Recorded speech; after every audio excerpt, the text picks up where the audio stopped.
იყო იუნკერი ეს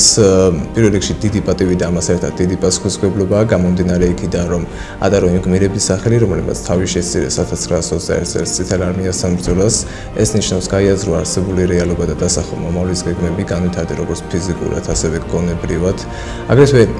იუნკერობა ეს ერთგვარი გამოწვევაა რადგან მოგიწევს რიგ დათმობებზე წასვლა და პრიორიტეტების გადაფასება რაც შემდგომში ხელს შეგეწყობს საკუთარი მიზნის მიღწევაში აქ არსებული გარემო ეხმარება იუნკერებს შეიძლება ესეთი უნარები როგორიც არის ლიდერობა, პატივისცემა, პატიოსნება, დისციპლინა, რაც შემდგომში წარმატების და წინსვლის საწინააღმდეგოა.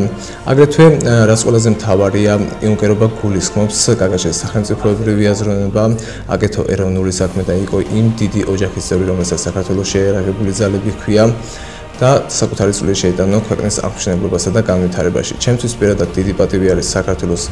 ეროვნული თავდაცვის აკადემიაში სწავლა და მე პირადად ვამაყობ იმით, რომ შემიძლია ჩემი აკადემიის სახელი გავიტანო როგორც ქვეყნის ფარგლებს გარეთ, ასევე დაუმტკიცო ყველას ის, რომ აქ სწავლობდნენ ნამდვილად ღირსეული იუნკერები, რომლებიც ქართული მომავლის და ქართული ხვალინდელი დღის საწინდარი არიან და რომლებიც საკუთარ სიტყვას იტყვიან იმ დიდ პროცესში, რომელსაც საქართველოს ეროვნული განვითარება ჰქვია.